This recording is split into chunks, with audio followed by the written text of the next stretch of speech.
giddy because I've got my baking hero, and I don't say that when that's not an exaggeration. This woman has got me out of so many baking catastrophes, it's unreal. Juliet Sear, everybody. Hello, thanks for having me. Thank you so much for coming on the channel. Today, Juliet, what are we making? We're going to make an amazing rainbow cake.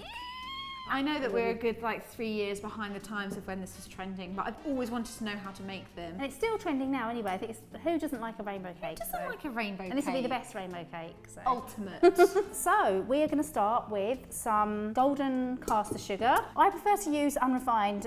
It's got a nicer, more caramel flavour, I think. And it's not been bleached, so yeah, I just prefer it. I always use it when I can. Unless I'm making something super white, I'll always just use this. Yeah. Soft, room temperature butter here. Same quantities of sugar, butter and flour. And egg, yeah, all equal quantities. The most important thing about doing a sponge is really, really creaming the butter and sugar, yes, loads more than you think you need to. Yeah. And then it's going to make your sponge really light. So let's get whisking.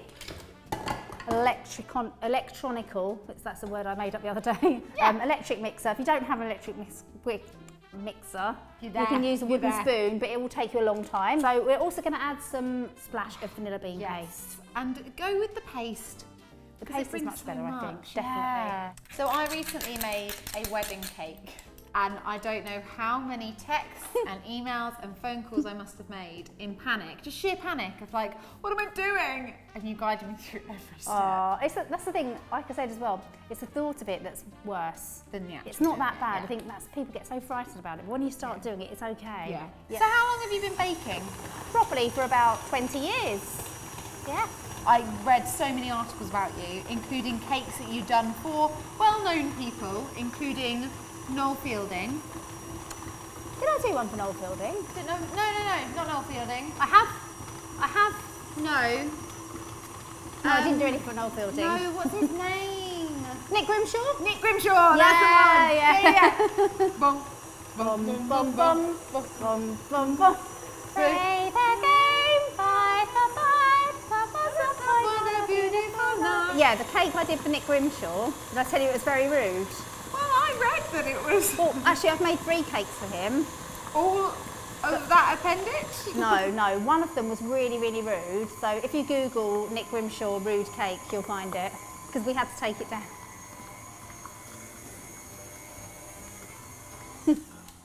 Incredibly realistic. Yeah, very it was accurate. horrible. Can we say blue-veined warrior or not? Yeah! Tell you a worse one I know, purple-headed womb ferret. Is that bad? Anyway, so this is nice and creamy. You honestly get more brilliant every time I see you. So your butter and sugar should be nice and pale and fluffy, and it's gone much lighter in colour. Yes. We're going to add our eggs a little bit at a time until it's all combined. So let's do that, shall we? Baker's dozen going in here, right? I believe it is. That's 13. correct. Yeah, 13. Yep. So we've got 650 of everything else. If it curdles a little bit, don't worry. When you put the flour in, it's fine. So the panic every time when I'm just it goes all like cottage cheesy, and then it's horrible. While you're doing that, I'm going to pop self-raising flour, and to that we're adding some baking powder. And about halfway through the mixing, I like to turn the mixer off and scrape down the edge. We're going to add our flour in a little bit at a time. You don't want to over-process the flour because it can give you a heavy sponge, so we're just going to literally, on fairly slow, just add it like a couple of spoons at a time. And once that's incorporated, just stop mixing. You don't need to over-mix it. Still worried that I'm going to cock it up. I will link the full recipe. As long as you get some happy. Yeah, no, that's fine. Yeah. Oh, you've got to have the full recipe. Yeah. It's going to be 8-inch, 5 layers, 5 colours. Yeah. And one of the biggest breakthroughs for me in understanding how to make cakes on a bigger scale is I found just making a batch of sponge and then weighing it out to the right measurements make the biggest difference, because you're more often than not, you're probably overfilling your tins. Definitely, yeah. For the 8-inch, we put 500 grams of batter in. 1.2 if you've got a 12-inch. That's right. 750 if you've got a 9-inch. Yeah. 300 if you've got a 6-inch. Ruth, you're so dirty-minded. Were you dreaming about those measurements all when you were doing that bake? I need to see a picture of your wedding cake. We do. All the batter's ready, so now we need to colour it up, get the tins ready. So a lot of the time when people are doing kind of more elaborate cakes like this, what puts people off is all the time that goes into it for the prep. The actual making and decorating is a quick bit. So I wanted to show you my top tip for lining tins. Oh it? Lining tins, especially if you're doing like millions of them, can be really boring. You know when you kind of like get the strips around the side and you get the circle? So what you can do is get your roll of greaseproof paper, get a bread knife. If you've only got haven't got too much on the roll, you can use scissors. And what I like to do is just roll it up. Roll it up like this. You don't have to cut all those millions and millions of strips. Oh my God, that makes so much more sense. All you do is just go like that, tear it off. So you could literally do like, see? My dad taught me that. As Katie mentioned, we're doing 500 grams per tin. So let's start weighing up. So just put this on. There we go. You can put 500 grams of that in there, please.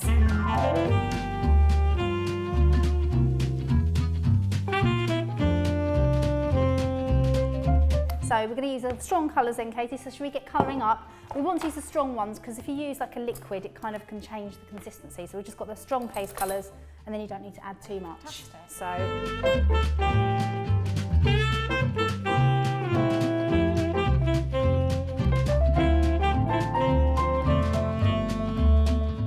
then once these go into your lined tins, they're going to go into the oven at 200 degrees. I do 180. I do 180 fan, but you can do 200 if you haven't got a fan. I haven't got a fan. That's why I was doing 200. 180 up, yeah, and then for about sort of 20-25 minutes, and just check them with a skewer or a cake tester, and you want the that to come out clean.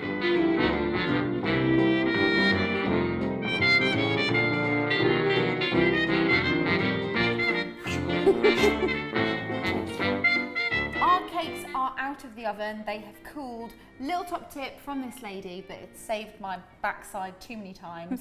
If you are making this for the next day, you want to prepare your sponges in advance.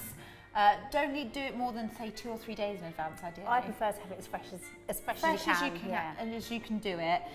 Once they have cooled entirely, completely, wrap them in cling film and just leave them on the side in somewhere nice and dry. And don't refrigerate it ideally because it can make your sponges a bit tough. The most important thing I think about doing like cake decorating is trying to get your base cake to look really nice and level and straight, because then however you decorate it, it's going to look really good. Yeah. So we're going to just show how to construct it. We're going to use a cake leveller. If you don't have one of those, you can just do it with a bread knife. My dad did actually give me another top tip about levelling, which I can tell you. Yeah. So if you don't have a cake leveller, you can put the sponge back inside the tin, but lift it up perhaps with some smaller cake boards so it just comes per out of the tin, and then use that as a guide.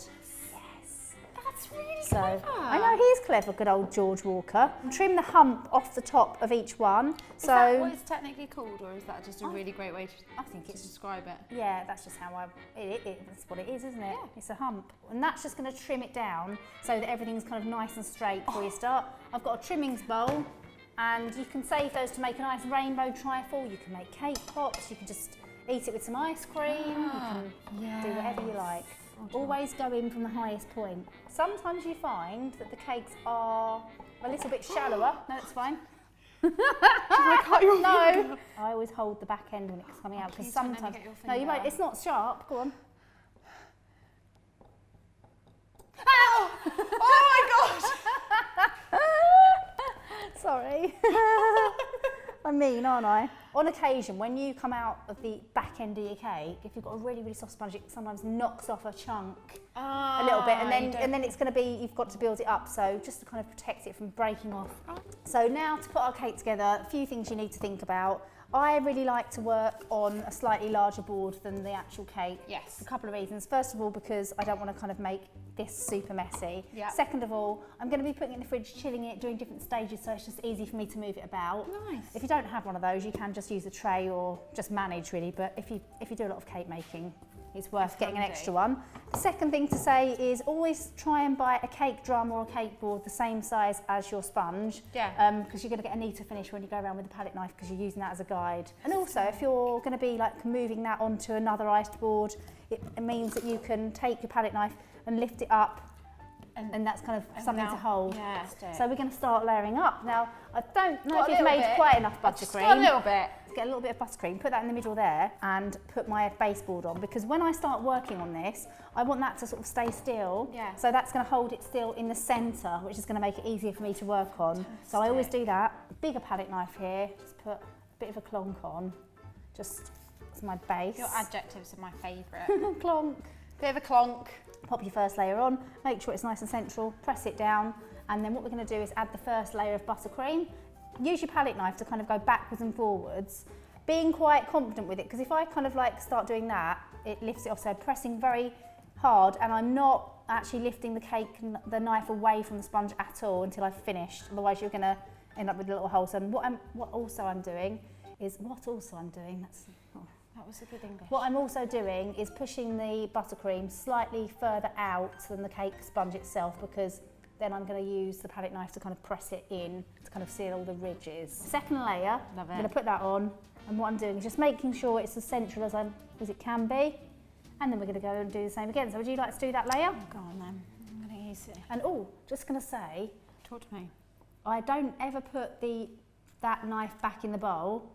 I always kind of, because you've got a crumb there, it's fine, but what I do is I use one clean one to kind of splat on, and then only because, it doesn't matter for this, but if you're doing something where you want a really nice like white buttercream finish, you don't want to have your crumbs in it, you see. So that's it, you've got your nice action going on there. I'm really trying to be you right now. No, but you're doing it. And yeah, and you're doing a nice action where you use the turntable just to kind of get it nice and smooth. Smooth it. Am I even level? That looks great. It looks level, it looks good. Yeah, it's assertive. Yeah, exactly. You be the boss of the cake, don't let the cake be the boss of you.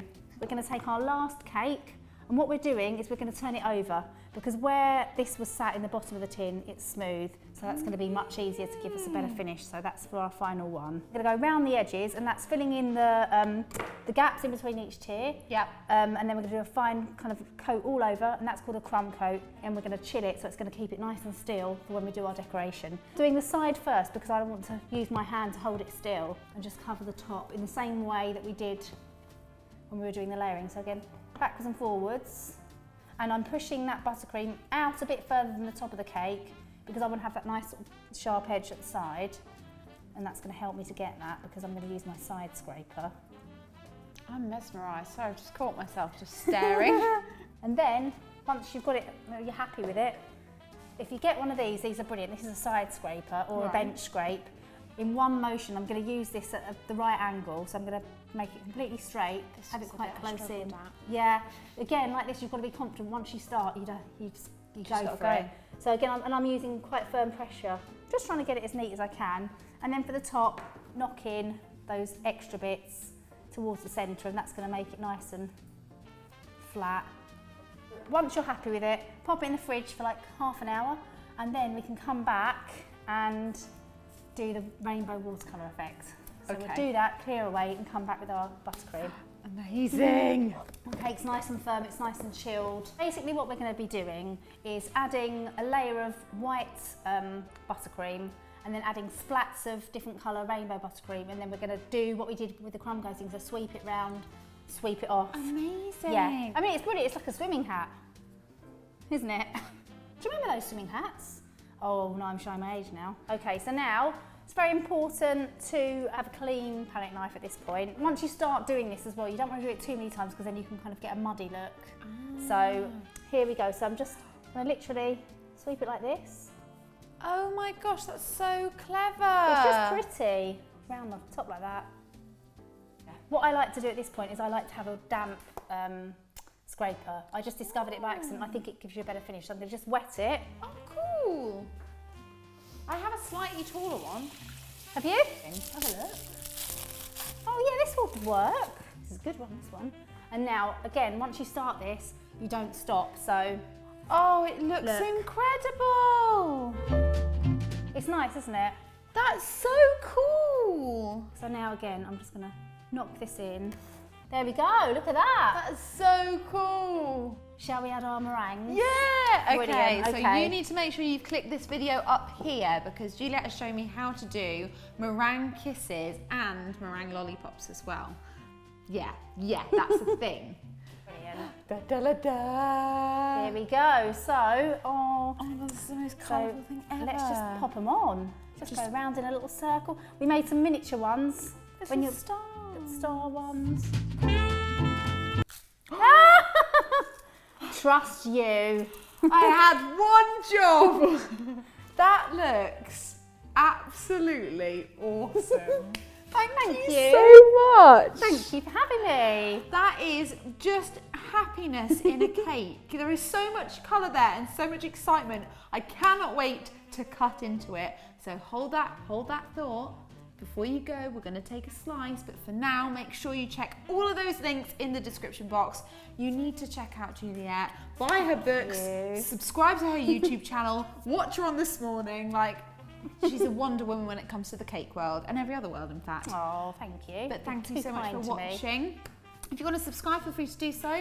I'm here every single Tuesday, and hopefully you'll be back too. Oh, I'd love to come back. Thank and make you. sure you go and check out Juliet's video as well. Oh, Please do the Oh honours. God, no, I think you should to do it. shoot it together like a wedding cake. Yeah. Oh! Shall I hold it? That's it. 1, 2, 3. That's so silly really excited. Oh my god, that looks incredible. It is a happy cake.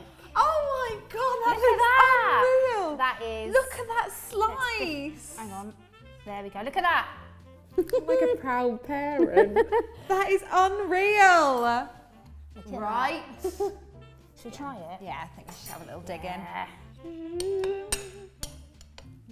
Oh, Oh, it's lovely.